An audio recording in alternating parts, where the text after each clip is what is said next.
Okay बच्चों, good morning to all of you. सबसे पहले, जैसा कि आप जानते हैं कि मैंने आपके साथ स्ट्रेट लाइन में एक्सरसाइज डिस्कशन की थी 10.2, 10.3।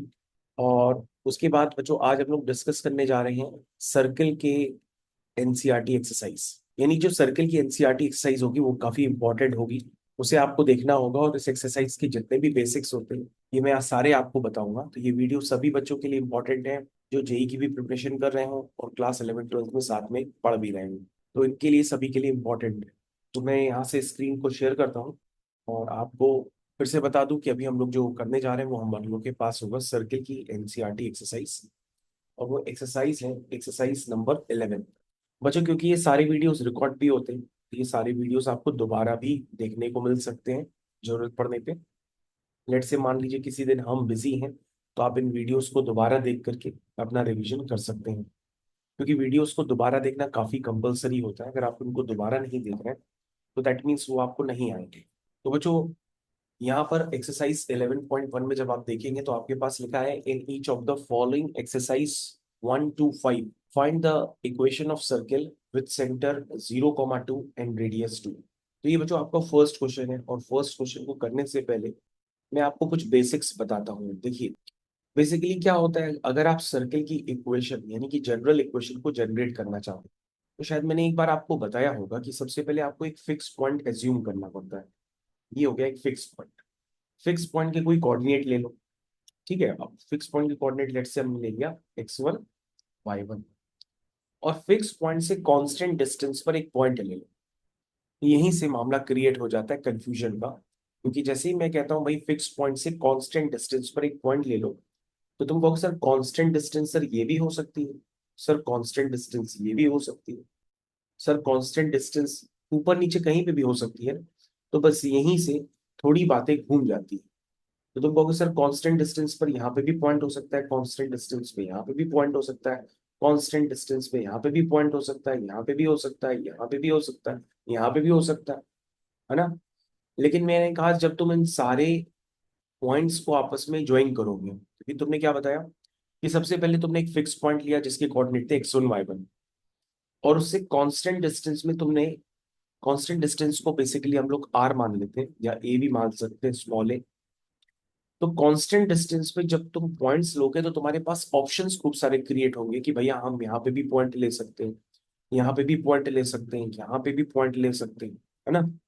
तो ये पॉइंट कहीं पे भी हम ले सकते हैं, तो ये एक तरह का वेरिएबल पॉइंट है। और आपको कोऑर्डिनेट ज्योमेट्री में याद रखना होगा, कभी भी अगर आप वेरिएबल पॉइंट को एज्यूम कर रहे हैं तो उसको हमेशा एच कॉमा के लिखते हैं। क्या लिखते हैं? एच कॉमा के। और लास्ट में जब आपका क्वेश्चन हो जाता है तो एच को एक्स से रिप्लेस कर देते हैं और के को वाई से रिप्लेस कर देते हैं। This is important logic. अब बच्चों, तुम्हारे पास एक कंडीशन जनरेट हो गई है कि अगर तुम्हारा फिक्स पॉइंट ओ है, वेरिएबल पॉइंट पी है, तो फिक्स पॉइंट और वेरिएबल पॉइंट की जो बीच की डिस्टेंस है वो हमेशा कांस्टेंट है और वो कांस्टेंट डिस्टेंस आर के बराबर है। फिक्स पॉइंट और वेरिएबल पॉइंट के बीच की डिस्टेंस किसके बराबर है? एक कांस्टेंट के बराबर है। और वो कांस्टेंट आपने मान लिया है आर। तो तुमको भी हाँ सर बिल्कुल एग्जैक्टली। तो हमने कहा बेटा तुम ओपी डिस्टेंस लिख सकते हो अगर लिखना चाहो। क्योंकि सर ओपी डिस्टेंस कैसे लिखेंगे? हमने कहा डिस्टेंस फॉर्मूला तो कम से कम 10 बार बता चुके हैं। तो डिस्टेंस फॉर्मूले को यूज करो। क्या होता है? एक्स कोऑर्डिनेट का डिफरेंस मान लो आपने लिख दिया एच माइनस x1 का होल स्क्वायर, या x1 माइनस एच का होल स्क्वायर, एक ही बात है। के माइनस y1 का whole square is equal to आप, ये आपने लिखा। मेरी बात समझते चली जाइएगा। जो सर्कल को कंप्लीट करना चाहते हैं इस वीडियो को बहुत प्रॉपर तरीके से देखिए भाई। अब दोनों तरफ स्क्वायरिंग कर दीजिए। जैसे ही बच्चों आप दोनों तरफ स्क्वायरिंग कर दोगे तो दोनों तरफ स्क्वायरिंग करने पर आपके पास क्या क्रिएट हो जाएगा? एक जनरल इक्वेशन क्रिएट हो जाएगी। और इसमें आप क्या करेंगे? h को x से रिप्लेस कर देंगे और k को y से रिप्लेस कर देंगे। तो आपके पास सर्किल की इक्वेशन जनरेट हो जाएगी। x यानी उस वेरिएबल पॉइंट का जो पाथ होगा ना, उस पाथ की इक्वेशन क्रिएट हो जाएगी। और वेरिएबल पॉइंट के पाथ को बेसिकली हम लोग लोकस के नाम से जानते हैं। और इस लोकस का स्पेशली एक नाम है जो नाम है सर्किल। इस लोकस का स्पेशली एक नाम क्या है? Circle. Locus is basically the equation of path. तो आप लिख सकते हैं इसको y माइनस वाई वन का whole square is equal to R square. तो इस तरह से बच्चों आप इसको कंप्लीट कर सकते हैं। तो बच्चों आपको आज के बाद ध्यान देना होगा कि भैया सर्किल की जनरल इक्वेशन ये होती है। लेकिन इस जनरल इक्वेशन में क्या क्या नोन होता है? ओके सर, जनरल इक्वेशन में नोन होता है उसका सेंटर। क्या नोन होता है? सेंटर। सेंटर बच्चों क्या है यहाँ पे? x1 y1। रेडियस क्या है उसकी? r।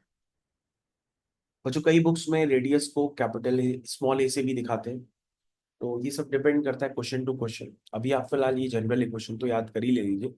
इस सर्कल की जनरल इक्वेशन होती है x - x1 का whole square plus y - y1 का whole square is equal to r²। जहाँ पे x1 y1 क्या होता है? सर्कल का सेंटर होता है, और रेडियस होती है r। और जब तुम इन सारे वेरिएबल पॉइंट्स को ज्वाइन करोगे ना, तो मैं आपको ज्वाइन करने पर एक पाथ भी क्रिएट करके देता हूँ, उस पाथ को आप बना लो ताकि आपको ज्यादा अच्छा डायग्राम भी बन जाए। बच्चों जब इस सारे पाथ को आपस में ज्वाइन करोगे ना, तो एक क्रिएट हो जाएगा। कैसा पाथ? सर्कुलर पाथ क्रिएट हो जाएगा। कैसा पाथ क्रिएट होगा? सर्कुलर पाथ क्रिएट हो जाएगा। अब आप ध्यान से देखो, इसकी जो रेडियस है वो हर बार क्या है बच्चों? आर है। रेडियस क्या है? आर है। रेडियस क्या है? आर है। फिक्स पॉइंट क्या है? x1 y1। रेडियस क्या है? आर है। रेडियस क्या है? आर है। अब आपको देखो ज्यादा फीलिंग समझ में आ रही होगी। और पी पॉइंट बच्चों कहीं पे भी उसकी सरकमफेरेंस में लाई कर सकता है।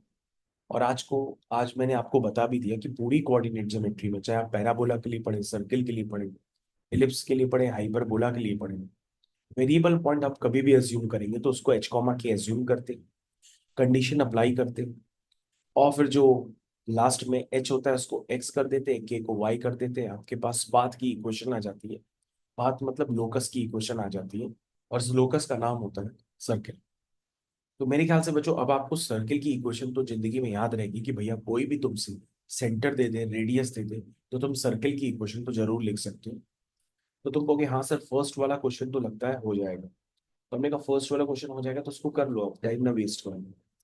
कहोगे सर हाँ सर सेंटर क्या है सर? x1 y1। तो सर यहाँ पे x1 y1 की जगह क्या दिया है? 0,2 दिया है। तो सर रेडियस की जगह क्या दिया है? 2 दिया है। तो सर स्टार्ट करें, लेकिन हाँ बिल्कुल बिल्कुल स्टार्ट करो। x - x1 का whole square plus y - y1 का whole square is equal to r²। ये बच्चों किसकी इक्वेशन होती है? ये सर्कल की इक्वेशन होती है। आप प्लीज इसको याद रखिए कि भाई सर्कल की इक्वेशन कोई भी लिख सकता है। उसका सेंटर जो होगा उसको x1 y1 मान लेना, और रेडियस को r मान लेना। आपका फर्स्ट क्वेश्चन की इक्वेशन तुरंत आ जाए। ठीक। अब तुमने कहा सर कुछ और भी क्वेश्चंस करा दीजिए। हमने कहा बिल्कुल करा रहे, वेट करो अभी। ये सेकंड क्वेश्चन है। अभी तो बच्चों ये क्वेश्चन आसान है, लेकिन बेसिकली क्या होता है, अभी तो आप मान लीजिए आपने सर्कल की इक्वेशन लिखी, ये आपने जो आंसर लिखा था ना, जरा उस आंसर को दोबारा देखिए। ये आपका आंसर था। मैं आपको कह रहा हूं अगर आप कभी कभी क्या करेंगे, बुक्स वाले उल्टा करेंगे। मतलब आपको सर्कल की इक्वेशन दे देंगे और आपसे कहेंगे सेंटर वगैरह बना, रेडियस बताओ। तो तुम क्या करना, अभी मैं इस प्रोसेस को बताता हूँ बच्चों, जरा इसको पहले एक बार ओपन करके भी बताना क्या आ रहा। a² + b², देखो a² + b² -2ab। और बच्चों उधर का 4 तो उधर ही है।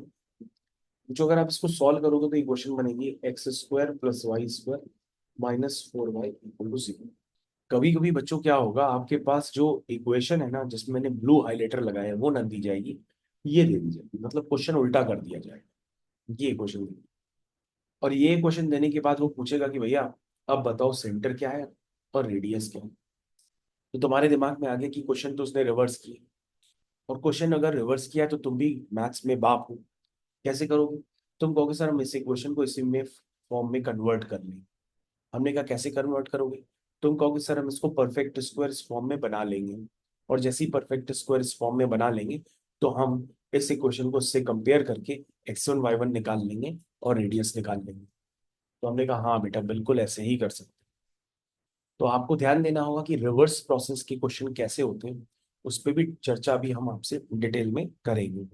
लेकिन अभी आपके पास तो सीधे सीधे क्वेश्चन, तो सीधा सीधा जवाब देते हैं।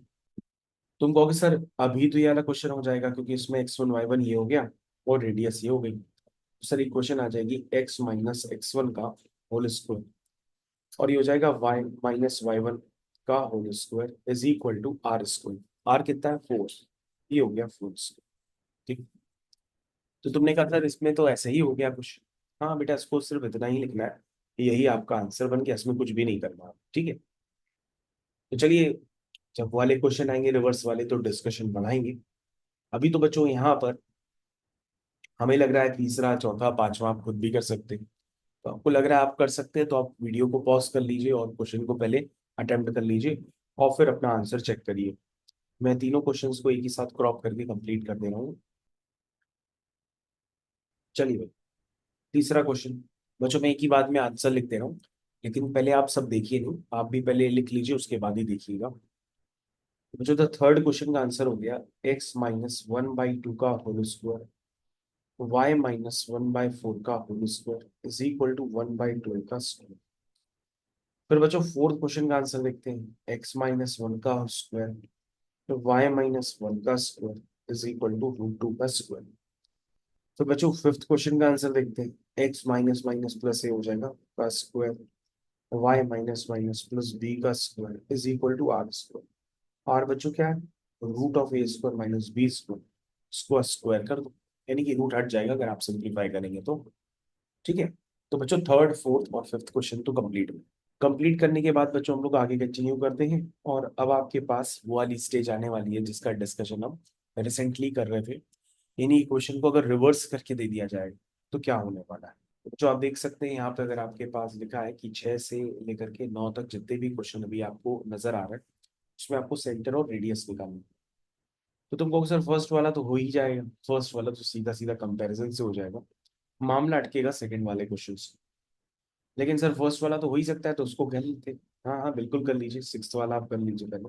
तो कहोगे सर इसको वैसे करते कैसे, हमने कहा इसको स्टैंडर्ड फॉर्म में लिखेंगे, x-x1 का होल स्क्वायर, और ये तो y-y1 की होल स्क्वायर पहले लिखा है is equal to R square. अब इसको अगर आप पहली बार कर रहे हैं तो अभी पूरा पूरा लिख लीजिए, कोई दिक्कत नहीं है। ये बच्चों हो जाएगा x-x1 का होल स्क्वायर y-y1 का whole square is equal to R square. Compare करेंगे तो बच्चों आपके पास x1 क्या आ रहा है, -5, और y1 क्या आ रहा है, 3 आ रहा, और रेडियस क्या आ रही है, 6 आ रही है। इसका बच्चों मतलब क्या हुआ, सेंटर होता है x1 y1, ये हो गया सेंटर, और ये हो गया रेडियस। तो मेरे ख्याल से आप समझ गए होंगे कि भैया इसमें तो ऐसा कुछ खास काम तो नहीं था, ये तो डायरेक्टली कंपेयर किया और क्वेश्चन आ गया।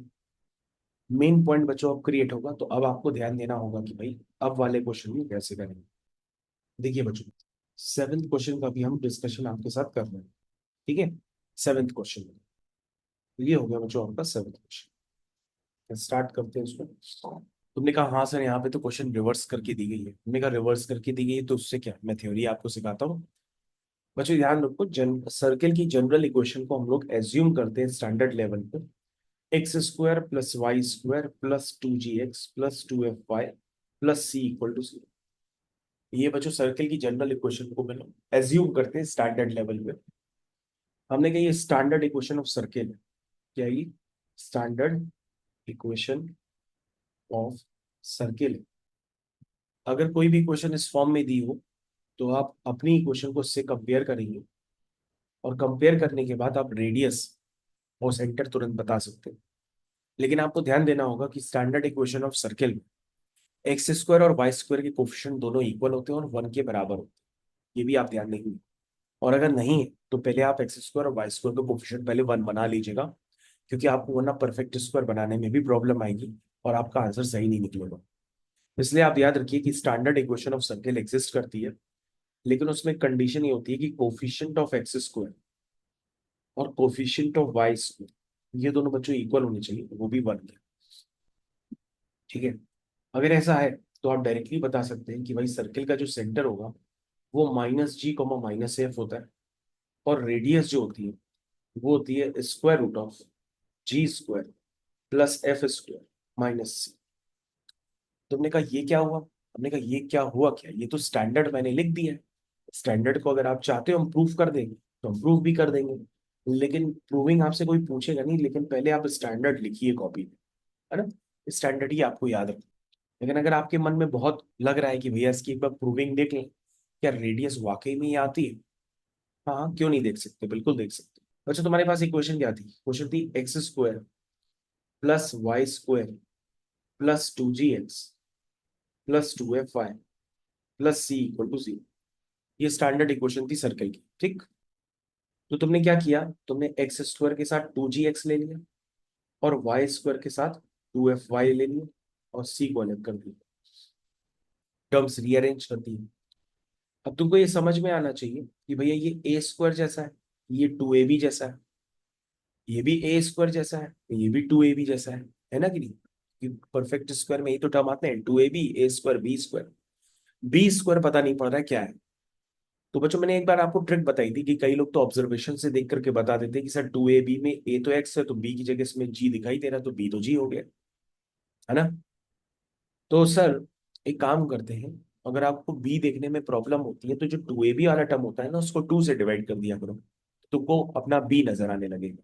ठीक है, चलिए। वैसे तो यहाँ पे बच्चों दिख ही रहा है कि a square plus b square plus two A b, तो कहोगे सर वहां पे भी दिख रहा है a square plus b square plus two A b plus c. Sir इसमें तो एक्स्ट्रा टर्म आपने डाले, कौन से डाले? सर हमने डाला है जी स्क्वायर और एफ स्क्वायर। अगर बेटा ये एक्स्ट्रा टर्म डालें तो हम एक्स्ट्रा टर्म को सब्ट्रैक्ट भी करेंगे। चलो एक्स्ट्रा टर्म को सब्ट्रैक्ट करो, तो हो गया minus g square minus f square into zero. ठीक, तो तुमने कहा हाँ सर आपने एक्स्ट्रा टर्म हटा दिया।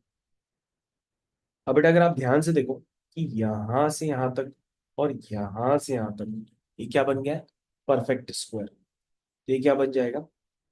ये हो जाएगा ए प्लस बी का होल स्क्वायर। बन गया ना? ए प्लस बी का होल स्क्वायर। यहां से क्या आ जाएगा? G square plus f square minus c. ठीक, यहां तक सबको समझ में आ गया?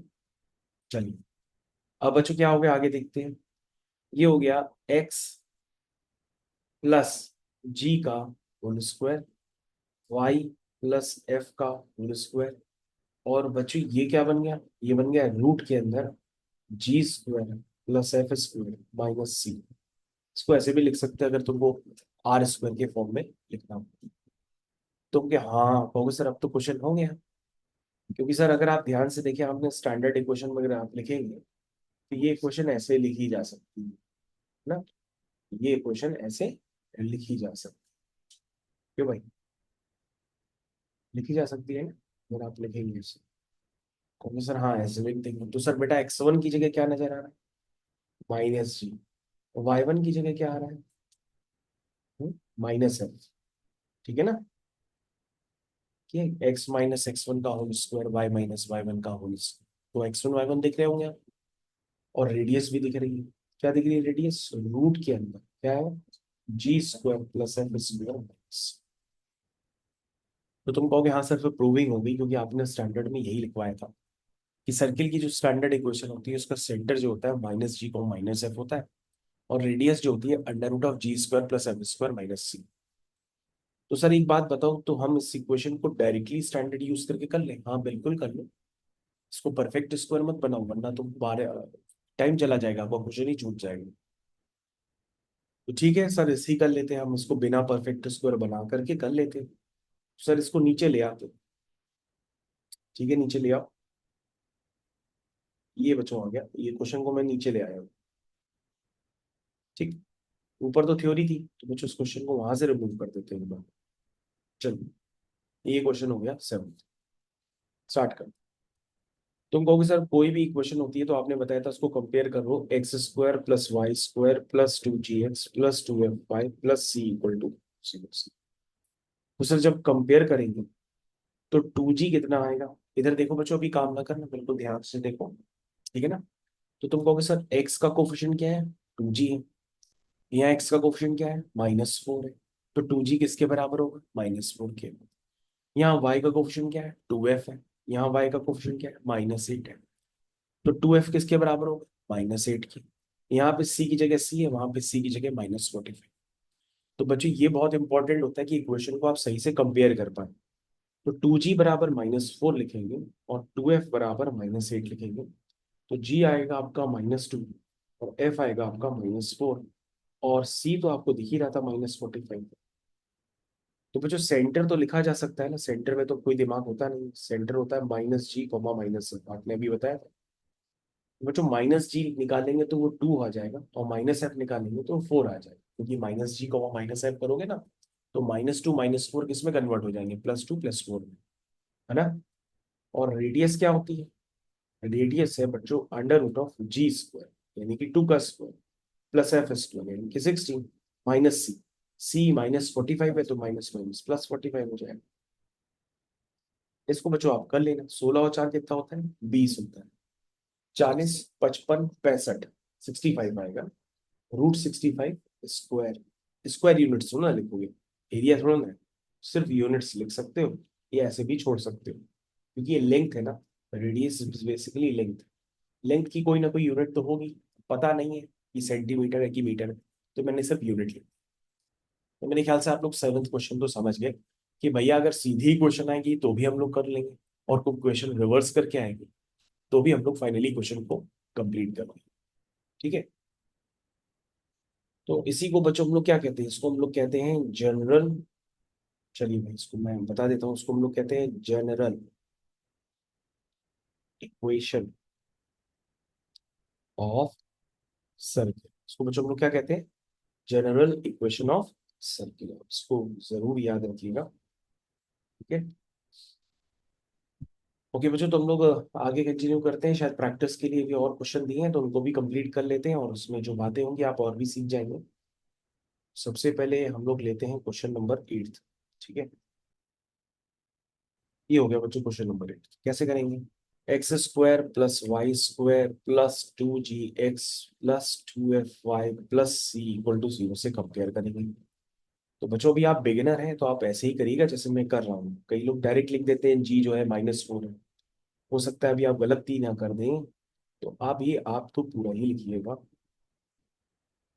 तो यहाँ से जी बच्चों कितना आ गया? -4 आ गया। एफ कितना आ गया? 5 आ गया। सी कितना आ गया? -12।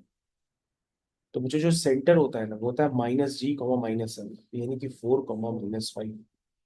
रेडियस होती है बच्चों under root of ji square plus f square minus c. तो माइनस माइनस हो जाएगा प्लस 20। ठीक है बच्चों, कितनी आई वैल्यू?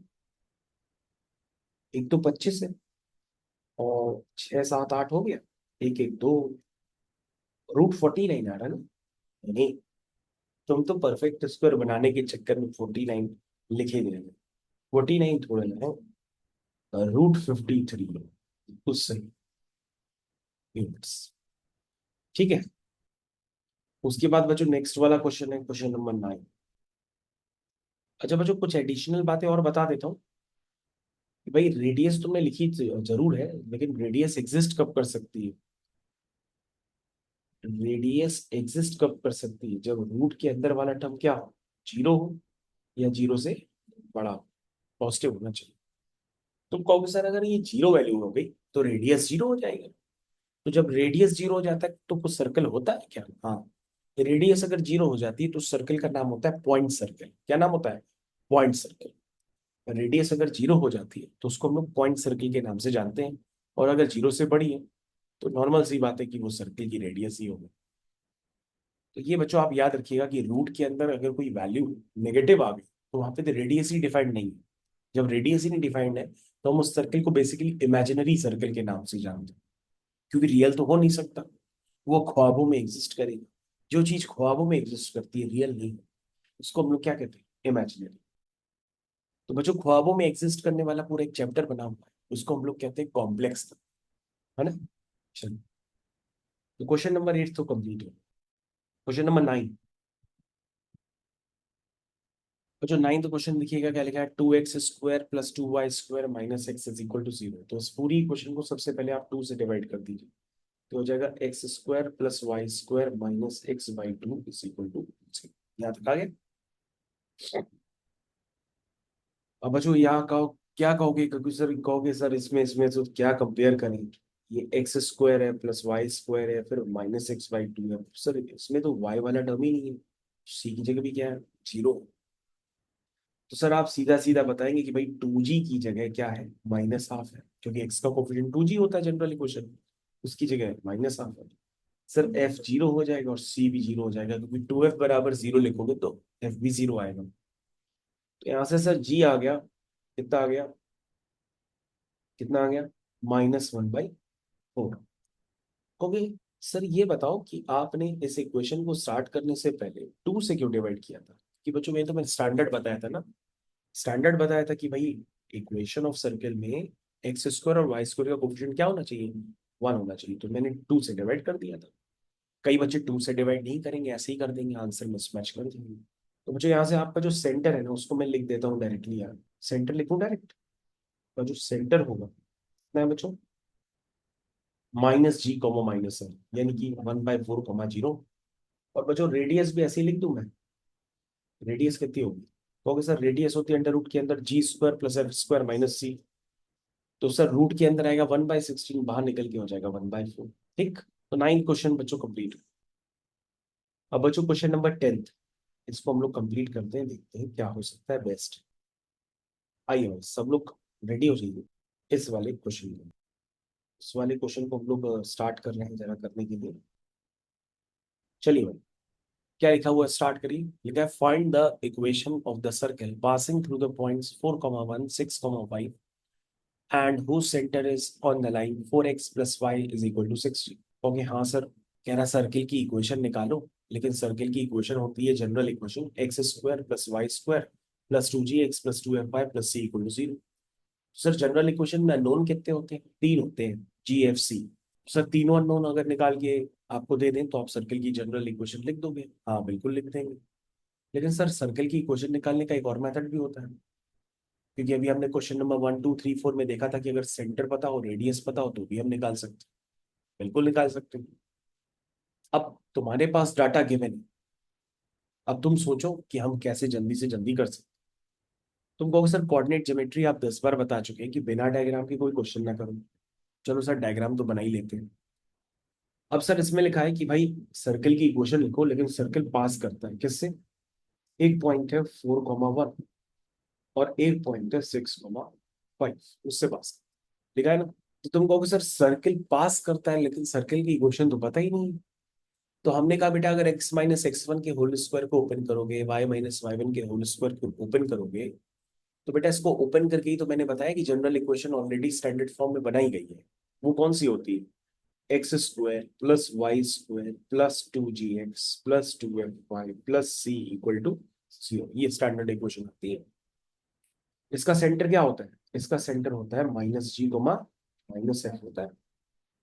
तो तुम कहोगे सर यही जनरल इक्वेशन ऑफ सर्किल है। हाँ बेटा ये जनरल इक्वेशन सर्किल की बना ली। तो तुम कहोगे सर लेकिन ये सर्किल तो पास कर रहा है किससे? 4, 1 से। तो हमने कहा 4, 1 से पास कर रहा है, तो 4, 1 इसको सेटिस्फाई करा दो। कैसा? 4 square plus 1 square plus 2g into 4 plus 2f into 1 plus c equal to 0। तो सर ये हो गया 16 + 1 17। सर ये हो गया 4 × 2 = 8 g. Sir 2f plus C equal to 0। तो सर ये इक्वेशन बन गई 1। कितनी बन गई इक्वेशन? 1। सबको समझ में आ गया? और बच्चों अगर ये आपको ये समझ में आ गया तो फिर तुम क्या कहोगे कि सर यही सर्किल की इक्वेशन फिर सर पास एक और पॉइंट से भी तो कर रही है। तो कौन सा पॉइंट है? कौन सा पॉइंट है? यस, बिल्कुल आप सही बता रहे हैं। वो पॉइंट हो गया आपका 6, 5। क्या है? 6, 5। तो ये हो जाएगा 6 square plus 5 square plus 2g6 plus 2f5 plus c equal to 0। बच्चों ये हमको पता नहीं कि 36 और 25 कितना होता है, वो आप हमको ऐड करके बता दो। 61 होता है जो आपने बताया, 61। बहुत बढ़िया, इसको मैं हटा देता हूँ रफ कैलकुलेशन को। तो ये बच्चा कितना हुआ? 12g। ये हो गया 10f plus C equal to 0। हो गया हाँ सर, दो इक्वेशंस तो बन गई हैं। मैंने कहा हाँ दो इक्वेशंस बन गई लेकिन अननोन तो 3 है। तीसरी बनाओ। कह रहा है कि वो सर्किल का जो सेंटर है ना सर, वो किसी लाइन पे लाई करता है। क्वेश्चन में लिखा है कि centre is lying on the line. ये देखो बच्चों, ये लाइन, इस लाइन पर सर्किल का सेंटर लाई करता है। तो तुमने लाइन की इक्वेशन क्या बताई? सर लाइन की इक्वेशन गिवन है 4x plus y is equal to 16। तो ये सर किससे पास कर रही है? सर ये पास कर रही है माइनस जी कोमा माइनस एफ से। तो माइनस जी कोमा माइनस एफ को सेटिस्फाई करेगा। एग्जैक्टली। तो करा दे सर, बिल्कुल करो। 4 × -g और minus f is equal to 16। Sir equation बन गई -4g minus f is equal to 16। हमने कहा माइनस माइनस हटाओ, माइनस मल्टीप्लाई करो, बचेगा 4g plus f is equal to -16। ये बन गई इक्वेशन नंबर। फिर या -16 क्या, इसको +16 इक्वल टू 0 भी लिख सकते हो भाई, है ना। ये बन गई आपकी इक्वेशन 3। तुम कहोगे सर अब तो क्वेश्चन हो जाएगा, क्योंकि तीन इक्वेशन, तीन अननोन आपने खाम का बनाए ही भी है। और बना दी है तो सर जीएफसी निकाली और निकाल करके इस इक्वेशन में पुट कर दीजिए। जैसे आप पुट करेंगे आपके पास सर्किल की स्टैंडर्ड इक्वेशन आ जाए। कैसे करेंगे बच्चों, जरा ध्यान से देखना अभी। हाँ, देखो फर्स्ट इक्वेशन और सेकंड इक्वेशन को माइनस कर दो तो तुम्हारे पास जी और एफ में इक्वेशन आ जाएगी। माइनस करने पे सी कैंसिल हो जाएगा। स्टार्ट करें माइनस, चलो। फर्स्ट माइनस टू, स्टार्ट करो। तो 17 - 61 आएगा। ठीक है, फिर क्या आएगा बच्चों? आपको इक्वेशन नहीं नजर आ रही तो मैं उसको हाईलाइटर चलाता हूँ, वेट करो। ये इक्वेशन वन हो गई, ये क्वेश्चन टू। ठीक, चलिए माइनस 17 - 61, फिर क्या आएगा? 8G - 12G। तो डायरेक्ट लिखते हैं, माइनस का 4G, 2F - 10F -8F, और सी से सी तो चलेंगे, कोई तो जीरो। बेटा 17 - 61 भी बता देते कितना होता है। नहीं कर पा रहे हो तो कोने में कर दो। ये क्या, 11 में से 7 गए, 4, और 5 में से 1 गए, 4, 44 है बच्चों। ठीक है, तो आप इसको 44 डायरेक्टली लिख लो ना, लिख देना 44। चलो 44 लिख देते, लेकिन ये बच्चों माइनस का 44 है। ठीक है, आप देखो समझ में आया ना? नहीं समझ में आया तो बताओ भाई, आगे ना पक्का। चलिए, अब कहोगे सर इस इक्वेशन को और सिंप्लीफाई कर दीजिए आप 4 से डिवाइड करके। हमने कहा मत करो बेटा, क्योंकि इक्वेशन नंबर जो 3 है ना, उसमें भी प्लस का 4G है, उसमें बना बनाया -4G है, क्यों हटा रहे हैं? नहीं समझे? इक्वेशन नंबर मान लो आपकी ये 4 है, अब 4 और 3 को आप सॉल्व कर लो, आंसर आ जाएगा। कहोगे सर कैसे करें? हमने कहा बेटा एक दूसरे के नीचे लिख दो ना इसको। यहाँ लिख दो 16, और यहाँ लिख दो प्लस का 4G, और यहाँ लिखो प्लस का F = 0। दोनों को उठा के ऐड कर दो। जैसे ऐड करोगे तो ऑप्शन कंप्लीट हो जाएगा। -44 + 16, ये आपको बताना पड़ेगा। 14 - 6 कितना होता है? 8, और -1। तो बच्चों मैंने ऐड किया है, ठीक है ना? -8F + F -7 = 0। तो बच्चों F कितना है? -4। तो अभी सर आपने फाइनली निकाली की। और बच्चों यहाँ पे हम F की वैल्यू पुट भी कर देते हैं। तो 4G - 4 + 16 = 0। 4G, 16 - 4 कितना होगा? 12। तो G कितना आ गया? माइनस का 3। 4 3 12 होता है, तो माइनस का 3 आ गया। तो सर अब सी तो निकालना है, वो भी आप निकाल ही लीजिए, फिर आप लिख लीजिए इक्वेशन।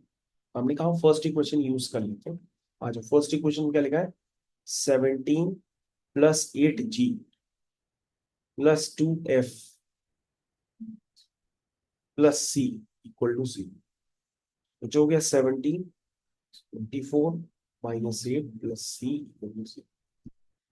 और जो ये कितना आया? 17 - 32 + C = 0। कितना हुआ? 12 में से 7 गए, 5 बचा, -15। तो ये बच्चों सी की वैल्यू फिर 15 लिख लेंगे। तो बच्चों फाइनली क्वेश्चन हो गया, क्योंकि आपने सी भी निकाल दिया, जी भी निकाल दिया, एफ भी निकाल दिया। सर्किल की इक्वेशन ही लिख देते ना आप। तो आंसर है x² + y² + 2G। अब बच्चों जी थोड़ा ना लिखोगे, अब तो जी की वैल्यू पता है, तो क्या लिखोगे? 2G, what is g? -3। 2GX + 2F, F is -4, y + C, C is 15 = 0।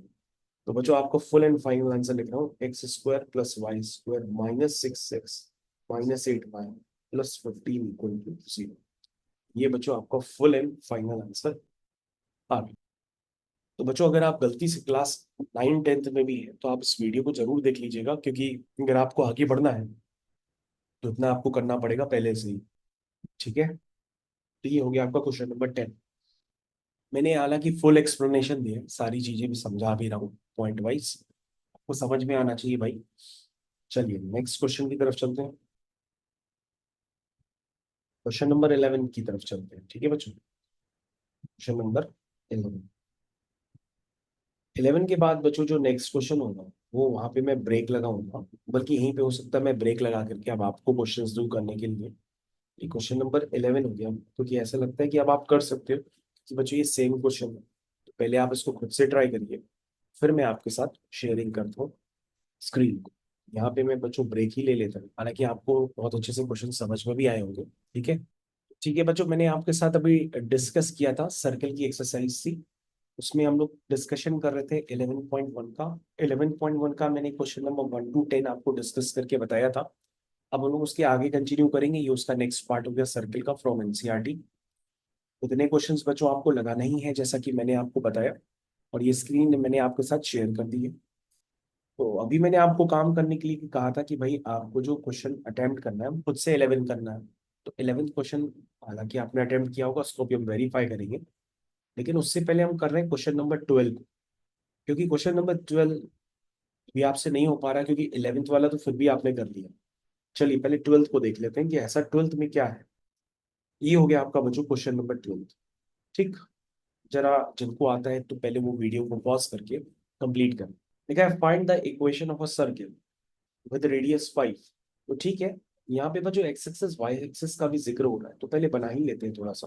कह रहा है सर्किल की रेडियस 5 है, और जिसका सेंटर एक्स एक्सिस, देखा है ना, centre lies on x axis, centre x axis पे लाई करता है, और सर्किल पास करता है 2,3 से। तो बच्चों एक्स एक्सिस पे लाई करता हुआ सर्किल का सेंटर या तो इधर हो सकता है या तो इधर भी हो सकता है। ये बात समझते हो? क्योंकि इन दोनों केसेस में सर्किल का सेंटर क्या लाई करेगा, एक्स एक्सिस पे लाई करेगा।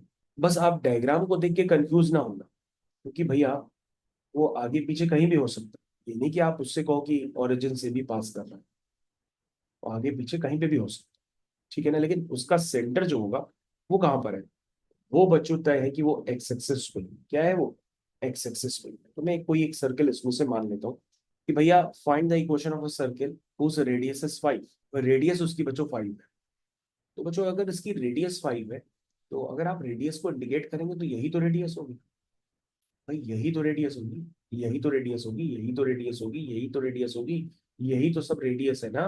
तो जो रेडियस 5 को देख करके आपको जो है ये समझ में आना चाहिए कि भैया रेडियस तो पहले से गिवन है, और ये कह रहा है कि पास कर रहा है 2,3 से। तो ठीक है, जितना डायग्राम में गिवन है वो बनाओ। किससे पास कर रहा है बच्चों, 2,3 में। और सेंटर बच्चों कहाँ लाई करता है, एक्स एक्सिस पे। तो बच्चों अगर सेंटर एक्स एक्सिस पे लाई कर रहा होगा, तो उसका वाई कोऑर्डिनेट क्या होगा, 0 होगा। ये तो बात पक्की है। यानी जो उसका सेंटर है वो A,0 टाइप का होगा। रेडियस बच्चों इसकी 5 यूनिट है। इतना देख करके बच्चों अब आप क्या करेंगे, ये इसकी डिटेल एनालिसिस है, तो पहले आप इसको ट्राई करिए कैसे होगा इस क्वेश्चन। तो तब तक मैं बच्चों ऊपर वाला क्वेश्चन वेरीफाई करा देता हूँ। Find the equation of a circle passing through the point 2,3। ये सारे बच्चों ने कर लिया, तो आप इसको जरूर वेरीफाई आपको दोबारा कर लें जरा, ये आपने सही किया भी है कि ये भी गलत हो गया। कि सर्किल जो है आपका 2,3 और -1,1 से पास करता है, और उसका जो सेंटर है वो लाई करता है एक लाइन। बच्चों मैंने ठीक इसके पहले वाले क्वेश्चन का भी डायग्राम ऐसे ही आपको बना के दिया था, और मैंने बताया था भाई जो आपका जनरल सर्किल है उसको एज्यूम करना होता है, which is x square plus Y square plus 2gx plus 2fy plus c equal to 0। तो यहाँ पर बच्चों आपको ध्यान देना होगा कि भाई जो सर्किल का सेंटर है, क्या है सर्किल का सेंटर है, वो क्या होता है, -g, -f होता है। तो वो इक्वेशन को सेटिस्फाई भी करेगा। तो एक इक्वेशन यहीं से बना देते हैं पहले की तरह, हाँ। तो हो गया -g, बच्चों -f पुट करेंगे, तो माइनस माइनस क्या हो जाएगा, प्लस का 3f माइनस का 11 इज इक्वल टू 0। ये बच्चों मान लो इक्वेशन बन गई, भी लिख देंगे, इसका नाम क्या है, 1 2 3। एक इक्वेशन तो बनी गई। अब सर्किल किससे पास कर रहा, -1,1 से। तो -1 का स्क्वायर कितना हुआ, 1। 1 का स्क्वायर कितना हुआ, 1। ये हो जाएगा बच्चों -2g, और ये हो जाएगा 2f plus c equal to 0। Finally equation आपकी बनी 2 - 2g plus 2f plus C equal to 0। ये बच्चों इक्वेशन 1। अब बच्चों ये सेम सर्किल फिर से पास कर रहा है किससे, 2,3 से। तो 2 का स्क्वायर कितना हुआ, 4 हुआ। 3 का स्क्वायर कितना हुआ, 9 हुआ। 2 2 जा 4g हुआ, और 3 2 जा 6f हुआ, प्लस सी इक्वल टू 0। ये बच्चों आपकी हो गई इक्वेशन 2। इसको सिंप्लीफाई करने के बाद नाम देते हैं इक्वेशन 2। तो बच्चों ये बन गई 13 + 4g plus 6f plus C equal to 0। ये बच्चों आपकी हो गई इक्वेशन 2। ये बन गई थी क्वेश्चन 3। ठीक, उसी ऑर्डर में किया है बच्चों। अब बच्चों मैंने आपसे कहा था भाई, अब 1 - 2 कर देना, उससे आपके पास सी कैंसिल हो जाएगा और जी और एफ में इक्वेशन बन जाएगी, अगर आप जल्दी करना चाहो। तो अगर आपको कम समझ में आ रहा तो आप इक्वेशंस को हाईलाइट कर देता हूँ। देखो एक इक्वेशन ये है बच्चों, एक इक्वेशन ये है, मैंने कहा था इनको माइनस कर दो। 1 - 2 आप करिए आराम से। तो कहोगे सर 2 - 13 करेंगे, तो 2 - 13 कितना आएगा, -11। ठीक है, -2g -4g -6g आ जाएगा, 2f -6f -4f आ जाएगा, सी से सी तो गया ही। तो बच्चों ये फाइनल इक्वेशन थोड़ा ढंग से लिख दो। तो क्या बनी, 6g +4f +11 = 0। ये बच्चों इक्वेशन। अब बच्चों थोड़ा सा चेंज कर लो, एक काम कर लो, जो इक्वेशन नंबर 3 है ना, उसमें तुम मल्टीप्लाई कर लो 6 का, कर लो, और उसको यहाँ पे लिखो। तो कितना आएगा, -6g 18f और ये 66 = 0। आंसर बच्चों वही आएगा, परेशान ना हो, आपने हो सकता है कोई और कैलकुलेशन किया हो। अब इन दोनों को ऐड करेंगे, तो 18f और 4f कितना हुआ, 22f, और 11 - 66 55 = 0। तो बच्चों एफ आ गया 55/22, यानी कि 5/2। चेक करिए आपका एफ 5/2 आया। आप किसी भी तरह से कोई भी कैलकुलेशन करिए, एफ आपका बच्चों यही निकल के आएगा। तो बच्चों हम एफ की वैल्यू यहाँ पुट कर देते हैं, कितनी है, 5/2। तो हो गया बच्चों -g, 5 × 3 = 15, 15/2 -11 = 0। जो हो गया माइनस का जी प्लस का 15 - 22/2 = 0। ठीक है, एलसीएम लिया है। जो कितना हुआ, -g कितना हुआ, -7/2 = 0। तो बच्चों जी आ गया आपका -7 है। चेक करिए अपना कैलकुलेशन यही है। तो बच्चों आप फिर सही आपका कैलकुलेशन चल रहा, तो आपने फिर वो भी सही निकाला होगा सी। तो मैं सी को कैलकुलेट नहीं कर रहा हूँ, इक्वेशन नंबर 1 में आप पुट कर दीजिए जी और एफ, तो सी आ जाएगा। बेटा कितना है सी, देख के बताना। एफ एक बार वेरीफाई करिए, 5/2 आएगा, जी आएगा -7/2। तो कैलकुलेशन तो ऐसे ही होगा। तो बच्चों मैं एक बार सी की वैल्यू आपको निकाल करके दे देता हूँ। तो अब बच्चों आपको पास छोटा सा काम है, किसी भी एक क्वेश्चन में 1 या 2 में आप जी और या एफ की वैल्यू पुट कर दीजिए, आपके पास सी आ जाएगा। तो बच्चों यहाँ से सी आप खुद ही निकाल लीजिएगा, ठीक है। और सी निकालने के बाद आप इस जनरल इक्वेशन में पुट कर दीजिएगा, this is x² + y² + 2gx। जी बच्चों कितना है, जी बच्चों है -7/2, x +2fy, f कितना है 5/2। ठीक है बच्चों, प्लस सी = 0। तो बच्चों ये इक्वेशन आ जाएगी, बस आपको सी की वैल्यू प्लेस करनी पड़ेगी, बाकी आपका आंसर यहाँ से निकल के आ जाएगा। तो कोई बात नहीं बच्चों, आपका अगर आंसर थोड़ा सा मिसमैच हुआ है तो प्रोसेस आपको क्लियर है, तो आप कैलकुलेशंस बस अपने आप देख लीजिएगा, ठीक है। चलिए भाई, उसके बाद बच्चों क्वेश्चन नंबर 12 आपको मैंने दिया था करने के लिए कि भाई find the equation of a circle with radius 5 whose center lies on x axis passing through the point 2, 0। ये बच्चों क्वेश्चन था। तो कैसे किया आपने, कहोगे सर अगर कुछ नहीं समझ में आ रहा है तो रेडियस तो गिवन थी। तो हमने कहा हाँ बेटा गिवन तो थी, तो सर जनरल इक्वेशन लिख लेंगे, लिख लो बेटा। अच्छा ऐसे करना चाहते हो, x² + y² + 2gx + 2fy + c = 0। तो सर यहाँ पर बेसिकली क्या है ना, 2, 3 से पास हो रहा है तो पास करा देते हैं। ये सर 4 हो जाएगा, ये सर 9 हो जाएगा, ये सर 2 × 2 = 4g हो जाएगा, ये सर 3 × 2 = 6f हो जाएगा। ठीक है, प्लस c = 0। तो ये हो गया 13 + 4g + 6f + c = 0। क्या आ गया। चलिए अब क्या करना है, कहोगे सर ये तो इक्वेशन बन गई, 3 अननोन है। हमने कहा बेटा सेंटर क्या है, a, 0, वो भी तो इससे पास कर रहा है ना। तो भाई सेंटर क्या होता है, तुम कहोगे सर सेंटर आपने बताया था, सेंटर होता है सर बेसिकली -g, -f होता है। यस अब तुम समझे बेटा, अगर सेंटर इसका a, 0 टाइप का है, यही तो होगा। तो a, 0 किससे कंपेयर करोगे, -g, -f से करोगे। तो बच्चों यहाँ पर g की वैल्यू कितनी आ जाएगी, कहोगे सर -, f की वैल्यू कितनी आ जाएगी, 0। एग्जैक्टली f की वैल्यू क्या आ जाएगी, 0। तो बच्चों यहाँ पुट कर दो, हो जाएगा 13 +4g, जी कितना हो गया -6, एफ वाला टर्म ही खत्म हो गया, प्लस सी इक्वल टू 0। तो बच्चों इक्वेशन बन गई 13 - 4a plus C equal to 0। यहाँ तक समझ में आया? अब कहोगे सर ए और सी दो अननोन है, तो हमने कहा बेटा एक बात बताओ, रेडियस क्या होती है, √g² + f² - c, यही तो होती है, और वो किसके बराबर है, 5 के बराबर। तो हमने कहा इसमें दोनों तरफ स्क्वायरिंग कर दोगे तो g² + f² - c किसके बराबर हो जाएगा, 25 के बराबर हो जाएगा। तो बेटा जी कितना है, कहोगे सर माइनस है, तो -a का स्क्वायर तो बेटा a²। एफ क्या है सर, 0 है, जो सेंटर उसका एक्स एक्सिस पे था, तो a, 0 टाइप का है, तो f 0 हो गया। हमने कहा सी क्या है, कहोगे सर सी तो नहीं पता है, तो हमने कहा कोई बात नहीं, ये कितना आ गया 25। तो तुम सी की वैल्यू देख के बता तो सकते हो कि ए के टर्म्स में कितनी आएगी। Yes sir, a² - 25 = c। तो हमने कहा बेटा जो आपकी इक्वेशन थी ना ये वाली, ये क्वाड्रेटिक इक्वेशन बन जाएगी। तो मेरे ख्याल से यहाँ से दो ए की वैल्यूज निकलेंगे, और निकलनी भी चाहिए थी, क्योंकि एक सर्किल इधर भी हो सकता था, एक सर्किल इधर भी हो सकता था, इसलिए इसके दो केस बन सकते थे, है ना।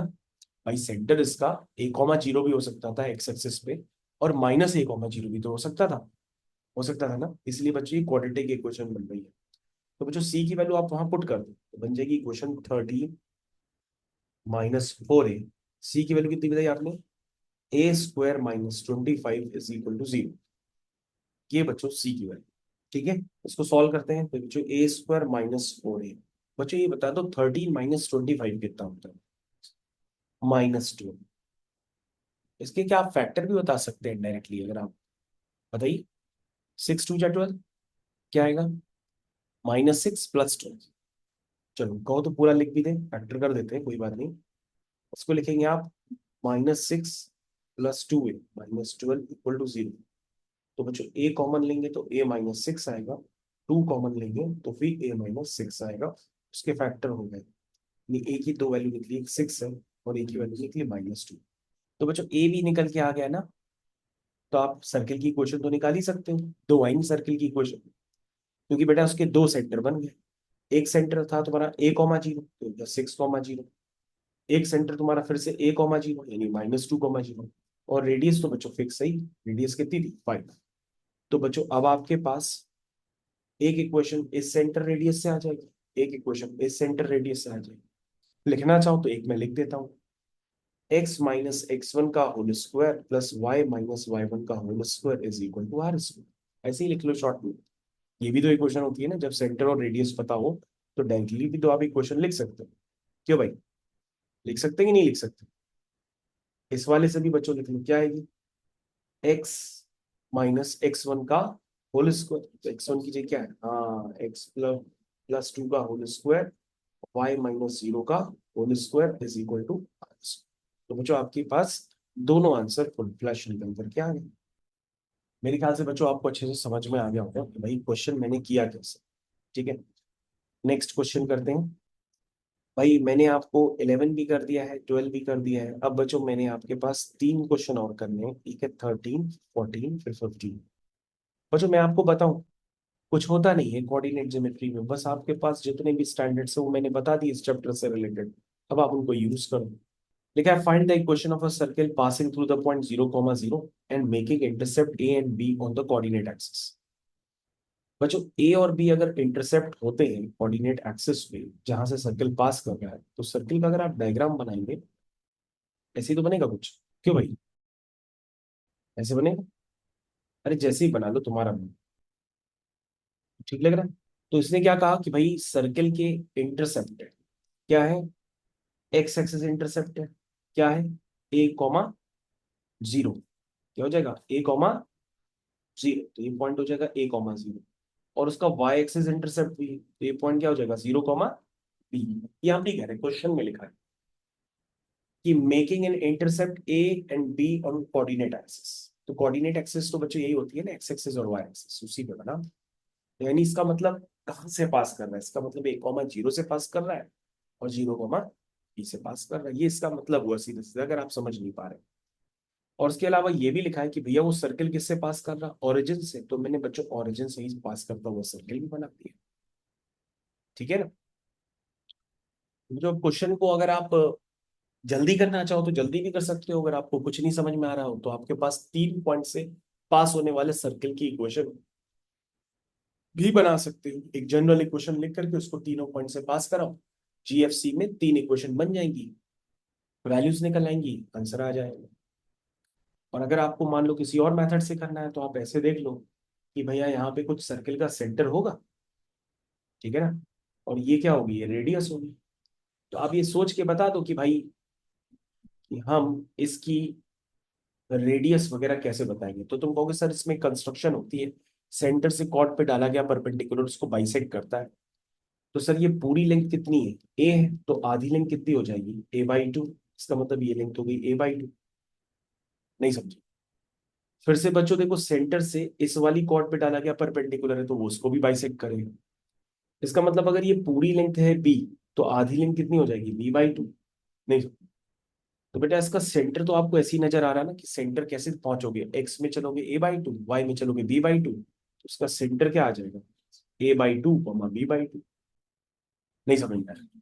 और बच्चों अगर आपको रेडियस निकालनी है तो रेडियस बच्चों मैं आपको अलग से इंडिकेट करता हूँ, यही तो रेडियस होगी, ये जो मैं ग्रीन कलर से इंडिकेट कर रहा हूँ होगी नहीं रेडियस।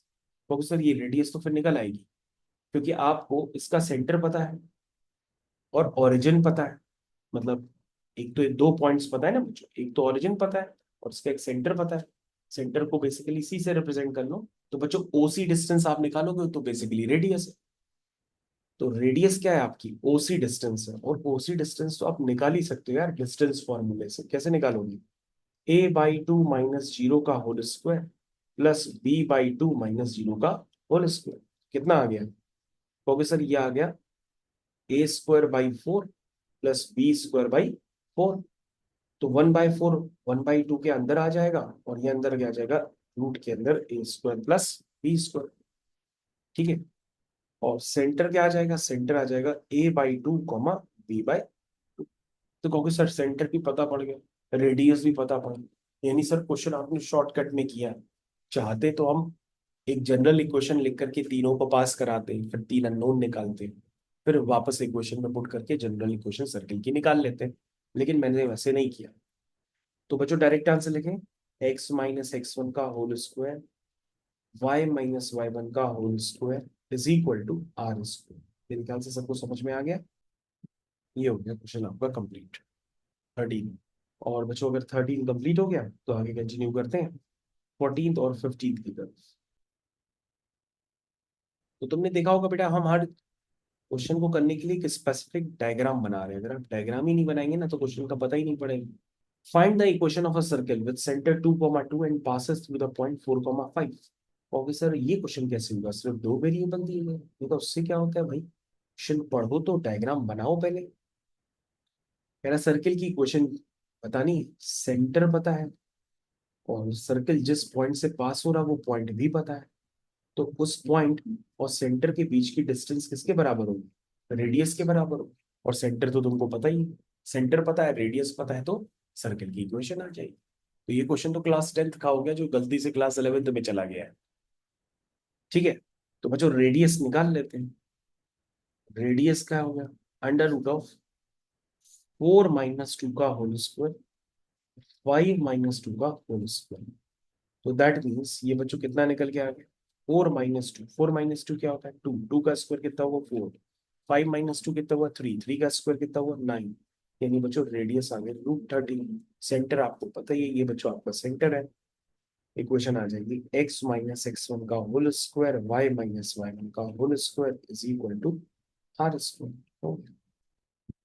ठीक, question number 15। Does the point lie inside, outside और ऑन द सर्किल। बच्चों ये बहुत आसान होता है।